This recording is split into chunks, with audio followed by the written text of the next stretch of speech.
안녕하십니까? 경남 소식입니다. 다음 달 치러지는 제19대 대통령 선거와 관련해 오늘부터 모레까지 사흘 동안 선거인 명부 열람이 이루어집니다. 이 기간에 선거권자는 누구나 명부를 열람해 자신이 등록돼 있는지를 확인하고 누락이나 잘못된 표기 등을 확인해 이의를 신청할 수 있습니다. 선거인 명부 열람은 자신의 거주지 구시 군청을 방문하거나 홈페이지를 통해서 확인할 수 있습니다. 홍준표 자유한국당 대선 후보의 야밤 사퇴로 경남도지사 보궐선거가 무산돼 비난 여론이 높은 가운데 선거법 개정안이 발의됐습니다. 국민의당 이용주 국회의원은 현행 공직선거법에서 지방자치단체장 보궐선거의 실시 사유를 선관위가 통지받은 날에서 사유가 발생한 날로 변경하는 내용의 개정안을 대표 발의했다고 밝혔습니다. 이번 선거법 개정안이 국회를 통과하면 자치단체장의 사퇴와 동시에 자녀 임기가 1년 이상일 경우 보궐선거가 치러지게 됩니다. 취업난이 장기화하면서 청년들의 한숨도 깊어지고 있습니다. 특히 지방에서 취업을 준비하는 청년들은 정보 부족에 더 큰 어려움을 겪고 있습니다.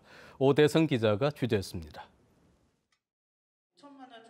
혁신도시 공공기관의 합동채용설명회. 500여 좌석도 모자라 통로까지 붐빕니다. 취업 정보를 생생하게 접할 수 있는 흔치 않은 기회이기 때문입니다. 인터넷보다는 이제 담당자들이 실제로 나와서 뭐가 필요한지 직접적으로 얘기해 주는 거라서 더 유용하다고 생각합니다. 지방에서 취업을 준비 중인 진서연 씨. 다른 취업 준비생들과 공부 모임을 꾸려 채용 정보를 주고받고 면접 연습도 하지만 한계가 있다고 말합니다. 지방 대학에는 그런 저희가 정말로 원하는 그런 사기업의 채용 설명회 같은 것들이 확실히 부족하다 보니까. 하지만 우리 지역 취업 준비생들은 수도권에 비해 부족한 채용 설명회와 정보, 인맥 등으로 채용 시장에서 더 큰 어려움을 겪고 있습니다. 실제로 지난달 삼성, 현대, SK, LG 등 대기업 계열사의 대학 채용 설명회에 경남 지역은 한 곳도 없었습니다. 한 조사에서 지방대 졸업자의 66%가 지방이 취업에 불리하다고 응답했는데 인맥과 정보 부족을 한 원인으로 꼽았습니다. 매년 기업을 순회하고 다니면서 하지만 사실상 어려움이 많은 건 사실입니다. 그래서 민간이 좀 합쳐가지고 취업 정보 부족에 시달리는 지방의 취업 준비생들, 자치단체나 대학들이 공동 채용 설명회 유치 등에 나서주기를 애타게 기대하고 있습니다. KBS 뉴스 오대성입니다.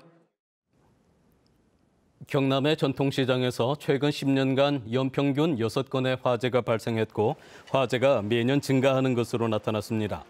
경남소방본부는 이에 따라 전통시장 화재에서 급격한 화재 확대의 원인이 되는 비닐형 천막을 방화 천막으로 교체를 지원하는 등 화재 안전시설 보강 계획을 마련했습니다. 또 점포가 문을 닫는 밤 10시부터 다음 날 아침 6시까지 전기 차단 시스템을 도입하고 전통시장 주요 통로 50m마다 대형 소화기를 설치하기로 했습니다. 이와 함께 59개 전통시장은 화재 발생을 자동으로 119에 신고하는 자동 화재 속보 설비를 다음 달까지 설치하고 화재 감시용 CCTV와 스프링클러 설비 등도 보강할 계획입니다. 짙은 안개로 길을 잃고 낮은 수심의 해역에서 모래에 얹힌 어선 2척이 구조됐습니다. 창원 해경은 오늘 아침 5시 40분쯤 창원시 진동면 광암항으로 입항하던 4톤급 어선이 항 입구를 찾지 못하고 북방파제 약 50m 지점 모래에 얹혀 있어 안전하게 구조해 입항시켰다고 밝혔습니다.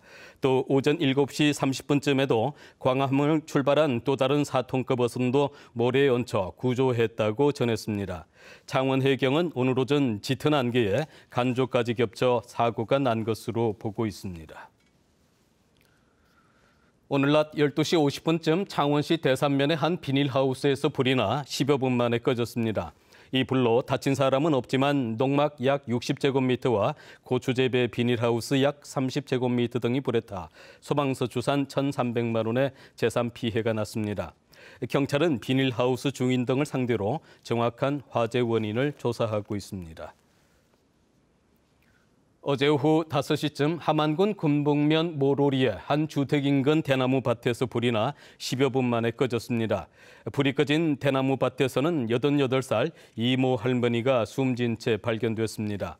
경찰과 소방당국은 정확한 화재 원인과 이 할머니의 사망 경위를 조사하고 있습니다. 최근 창원 해역에서 난 해양 오염 사고의 원인 가운데 부주의가 가장 많은 것으로 나타났습니다.